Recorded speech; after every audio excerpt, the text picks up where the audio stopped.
Ketua Pemprov TI Riau, mantan nasional tim, pernah di taekwondo di tahun 90-an. Hari ini saya sebagai Ketua Pemprov dan juga seorang pengembang, PLT Ketua DPD Riau, dan juga aktif bersosial di tengah masyarakat. Generasi muda, mari kita isi kegiatan dan kegiatan positif. Saya Amran Tambi dengan posisi properti, siap berbagi pengalaman dengan teman-teman.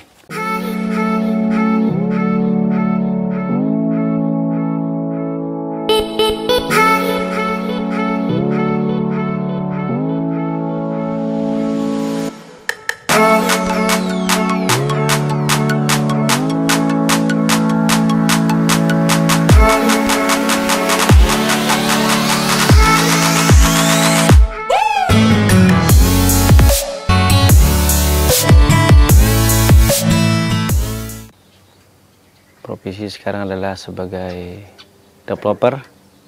Perjalanan ya dimulai dari nol, dari bawah. Mulai dari perjalanan di pasar, pernah di Pasar Baru Bandung, tepatnya di tahun 1991 sampai 95. Di tahun itu juga saya pernah jadi atlet nasional taekwondo, 95 pelatnas taekwondo. Akhirnya harus kandas karena harus pulang Pekanbaru karena jadwal pesta yang sudah diagendakan keluarga.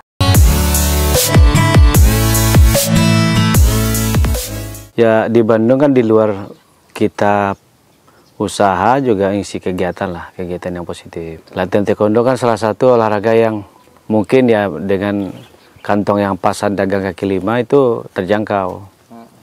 Kalau badminton kita harus banyak keluar duit. Nah di taekwondo itu ada dojang ITT di Cicadas, kita berlatih ya dengan 2 kali seminggu, dan alhamdulillahnya di kejuaraan Kota Bandung dibuka dan saya baru sabuk hijau ikut hanya untuk menyalurkan hobi, tapi di luar dugaan bisa mengalahkan teman yang sudah sabuk hitam dan sudah ikut ke Jurnas, dan saya alhamdulillah waktu itu medali emas dengan kemenangan KO waktu itu.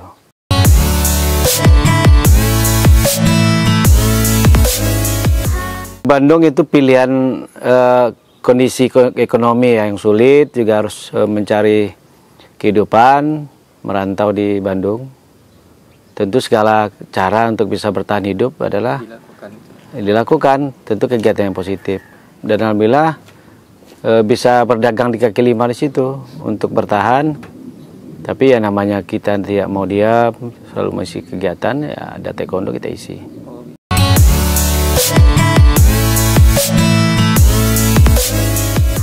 Ada paman dan tinggal sama beliau dan berjualan kaki lima sama beliau sebagai karyawan, dan itu dalam waktu 6 bulan saya sudah berdiri sendiri, usaha sendiri dengan modal kecil, dengan tetap kaki lima.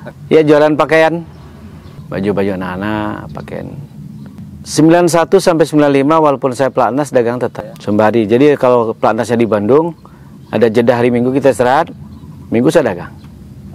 Jadi walaupun pelatnas, pelada yang dagang tetap, bahkan di saat ulang tahun teman-teman kan biasanya banyak di Bandung itu kan anak pejabat, anak pengusaha, itu di tempat-tempat restoran mahal. Kita bawanya ke rumah makan Seyo dengan harga terjangkau lah.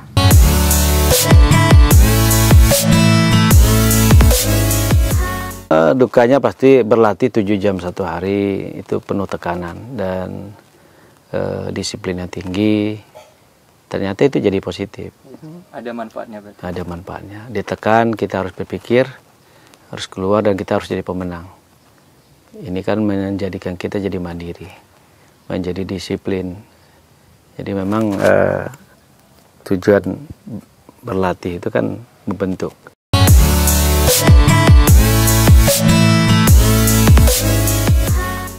Silaturahmi itu luar biasa dan selalu kita berusaha ya untuk dengan siapapun membangun hubungan baik. Ternyata dari mulut ke mulut para pengembang, mereka mau investasi di Panam, mereka butuh komunikasi dengan kita, sehingga kita diminta untuk bersama-sama membantu beliau waktu itu sebagai humas, sekaligus ngisi supplier bangunan.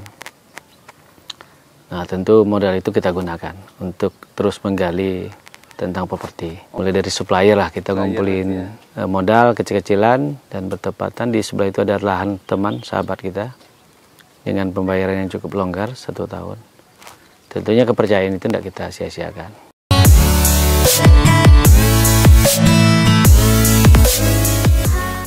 Ya kebanyakan ya, itu rumah yang bersubsidi. Untuk bersubsidi kita sudah ada di 21 titik.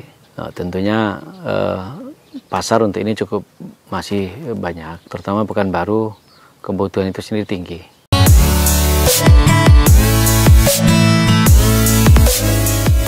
Kendala kita kan di harga tanah yang selalu naik, material naik, sementara tahun ini pemerintah pusat menetapkan harga rumah itu tidak boleh naik.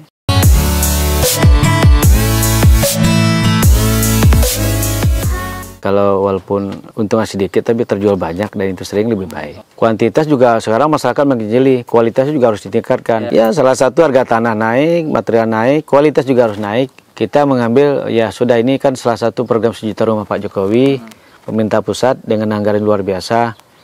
Nah kita juga teman-teman kita ajak, ayo ini walaupun dengan margin yang terbatas, kita harus juga peran andil. Terutama anggota REI untuk bersama-sama mensupport ini. Memang kalau disiap lagi dari sisi margin, tentu ini sangat pas-pasan lah.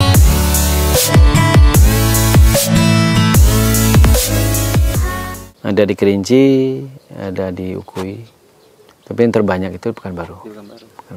Panam, ada Cipta Karya di belakang Win, Garuda Sakti di Jalan Kobang, terus ada di depan kampus Win.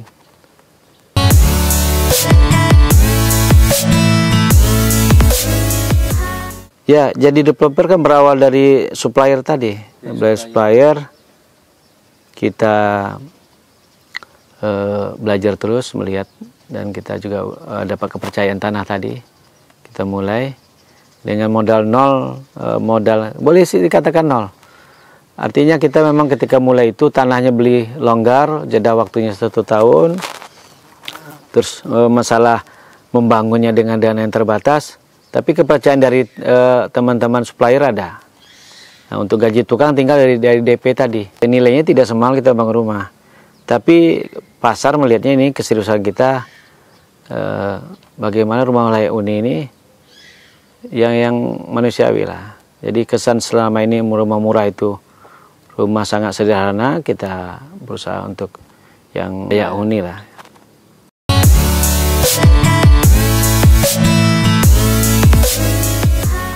Pertama kita harus sadar, 1 jengkal orang di samping kita itu adalah rezeki yang dikasih silaturahmi. Tentunya banyak potensi di keliling kita. Kalau kita memberikan aura positif, responnya juga terhadap kita memberikan sesuai dengan porsi masing-masing. Kalau mereka berusaha di bidang properti contohnya, mereka tentu sesuai ilmunya kan memberikan kepada kita, akan support kita, walaupun mereka sadar kita ini dengan dana yang terbatas, tapi support dari senior, ilmu dari para senior memotivasi kita. Jadi intinya kita harus membuka diri kepada siapapun, karena apapun judulnya kita harus banyak belajar. Terus kedua, disiplin, daya juang, jangan gampang menyerah. Ya, generasi muda harus punya daya juang tinggi.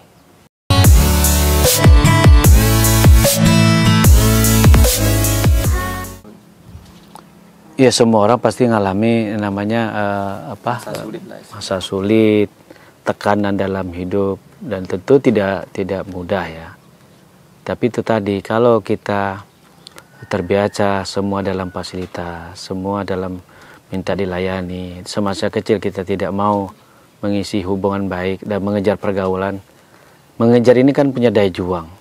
Kalau kita mau aja sehari-hari mengejar persahabatan, hubungan baik, tentu kita punya semangat. Di situ kita bisa juga isi dengan kegiatan fisik seperti olahraga segala macam.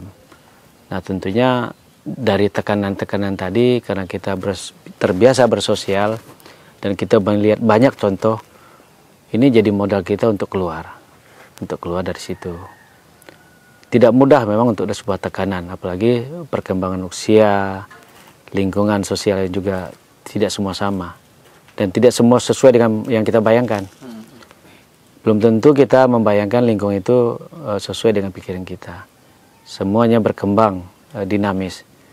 Di situ diuji kita memang tidak boleh membatasi diri atau memprotek diri dengan orang merasa ini kelompok lebih baik. Tapi dimanapun kita harus memberikan yang terbaik, itu lebih penting. Anak-anak muda berpikirnya setiap ada tekanan dari atas, jangan kita langsung, ini nggak cocok sama aku.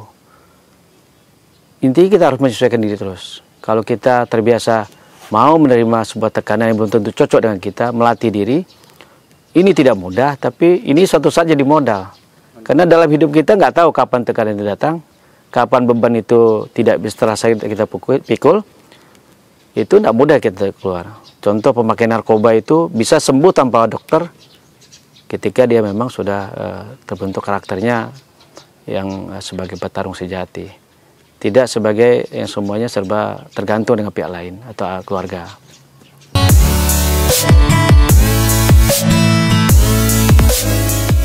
Saya pelatnas saja, teman itu pengusaha besar, bapaknya ekspor impor, ketua Kadin bapaknya yang semuanya sudah memiliki fasilitas luar biasa. Ketika saya pelatnas, mereka saya bajak ke tempat saya usaha, mereka saya ajak ke tempat kos saya. Bukan kos ya, rumah peta yang kita sewa. Ya kamu begini, aku ya seperti ini. Sebenarnya kita pandangan orang lain terhadap kita bukan seperti apa kita mempertontonkan situasi yang kita buat-buat. Tapi kalau kita mau jujur, apapun kondisi kita, siapapun sahabat kita, mereka tidak akan membedakan. Orang tidak akan membedakan kita.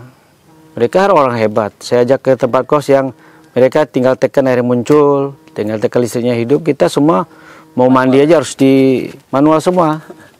Harus ditimba dulu, rumah yang kecil, mereka nyaman. Bahkan di saat ulang tahun, mereka biasa di tempat yang mewah, saya ajak ke pasar baru makan dengan yang harga murah. Mereka oke-oke aja. Yang penting kita sebagai sahabat, ya tampil apa adanya, orang kan terima. Daripada kita mau tampil dengan situasi yang kita buat-buat, justru orang melihatnya ini teman-teman dari awal sudah memandang kita enggak bagus. Jadi kawan-kawan enggak akan jauh, terus gengsi kita enggak akan turun. Sampai hari ini anak saya nomor 2 sempat jualan sambil kuliah, jualan kaki lima, jualan es kapal Milo di Bangau itu. Ya enggak malu, enggak. Mau sakti di pinggir jalan jualan kaki lima. Karena prinsip saya anak semester 4 sudah harus tidak minta uang lagi sama ayahnya. Kalau mau pindah pun boleh, mau mendiri sendiri boleh. Artinya setelah usia yang 20 tahun, 19 tahun, kalau mereka tidak dilatih, mereka nyaman posisi minta ada, nanti pada akhirnya cara pikirnya nanti setelah dewasa juga seperti itu. Ketergantungan terhadap orang tua. Modal terbaik kan mempersiapkan anak, membentuk karakternya.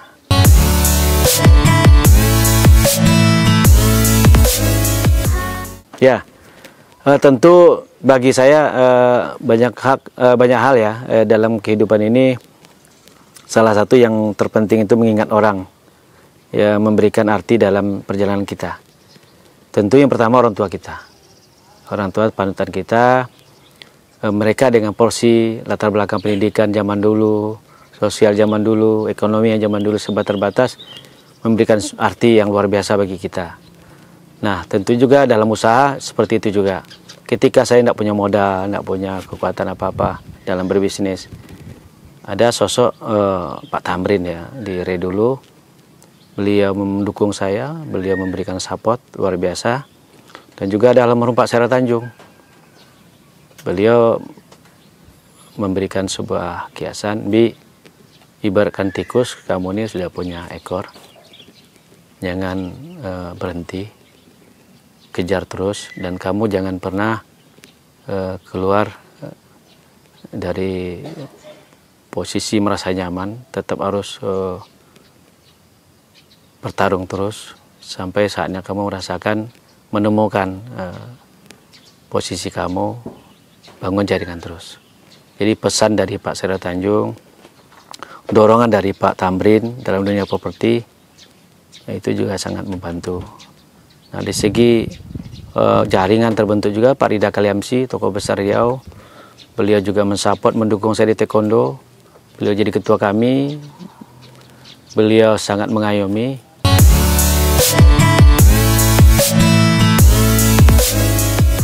Teman-teman pengusaha yang muda yang menjadi pengusaha properti, seperti yang saya cerita, baik di keluarga maupun diri sendiri, semuanya harus sabar, harus proses. Kalau memiliki dana bukan segalanya.